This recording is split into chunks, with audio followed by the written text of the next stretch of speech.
Sedangkan difraksi Fresnel terjadi jika jarak sumber cahaya ke celah atau jarak celah ke layar cukup dekat sebanding dengan lebar celah yang dilalui cahaya.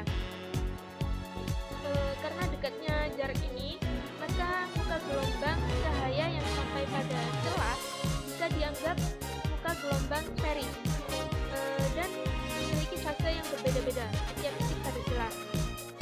Salah satu hal yang dapat kita amati dari peristiwa difraksi adalah pola gelap terang yang terbentuk pada layar. Pola gelap terang yang terbentuk pada layar ini terjadi karena cahaya ketika merambat dari sumber cahaya dari sumber ke layar, tiap titik cahaya memiliki panjang lintasan yang berbeda. Perbedaan panjang lintasan ini menyebabkan cahaya pada titik-titik tersebut memiliki fase yang berbeda-beda. Ketika cahaya-cahaya ini tadi saling bertemu, maka akan terjadi superposisi gelombang cahaya. Superposisi ini bisa saling menguatkan hingga menghasilkan pola terang, bisa juga saling melemahkan hingga menghasilkan pola gelap.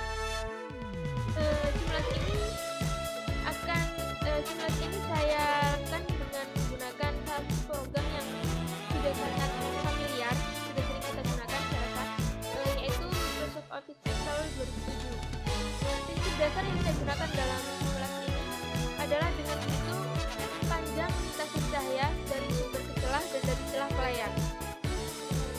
Perhitungan panjang lintasan cahaya ini saya lakukan dengan menggunakan graf biasa, hubungan antara jarak sumber ke celah dengan lebar celah dan jarak celah ke layar dengan lebar layar. Maksud saya jarak dari tengah layar ke titik yang diamati.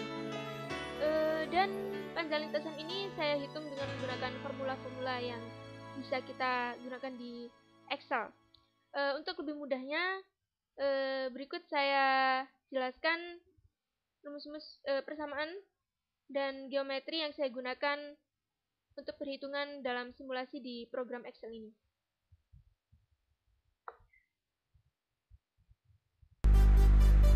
Ini adalah gambaran geometri sederhana dari peristiwa difraksi Fresnel.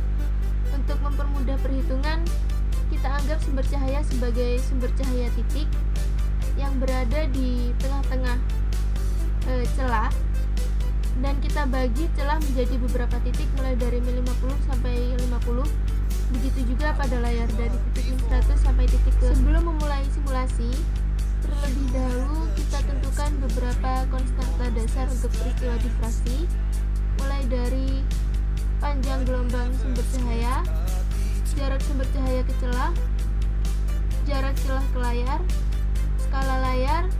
skala celah, dan amplitudo sumber cahaya.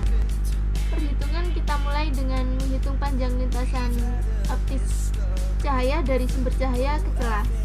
Perhitungan dilakukan dengan menggunakan persamaan Pythagoras biasa, hubungan antara jarak sumber cahaya ke celah dan jarak antara titik pada celah dengan titik tengah. Kita lakukan perhitungan untuk semua titik pada celah dari min 50 sampai titik ke 50. Selanjutnya yaitu menghitung panjang lintasan optis cahaya dari celah ke layar.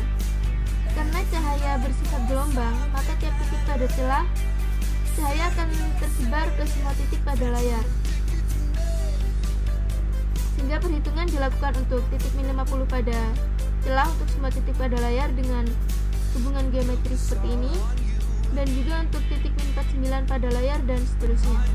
Dan akhirnya kita peroleh panjang lintasan optis total cahaya dari sumber cahaya ke layar, yaitu dengan menjumlahkan panjang lintasan optis cahaya dari sumber ke celah dan dari celah ke layar dengan cara seperti ini.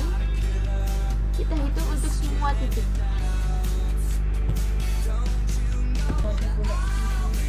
Untuk memperoleh nilai intensitas cahaya pada layar, kita harus menghitung simpangan gelombang cahayanya untuk masing-masing identitas real dan juga imajiner, hingga akhirnya kita peroleh nilai intensitas untuk masing-masing titik pada layar, yaitu dengan menjumlahkan simpangan kuadrat, simpangan real, dan simpangan imajinernya.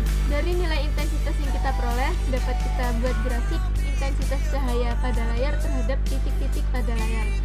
Sumbu X menunjukkan posisi pada layar dan sumbu Y menunjukkan nilai intensitas untuk masing-masing titik pada layar. Dari grafik ini dapat kita lihat di mana posisi terang pusat, berapa intensitasnya, begitu juga untuk terang pertama dan seterusnya. Demikian pemaparan dari saya. Semoga bermanfaat. Kritik dan saran saya terima dengan tangan terbuka. Assalamualaikum warahmatullahi wabarakatuh. Bye. Thanks for watching.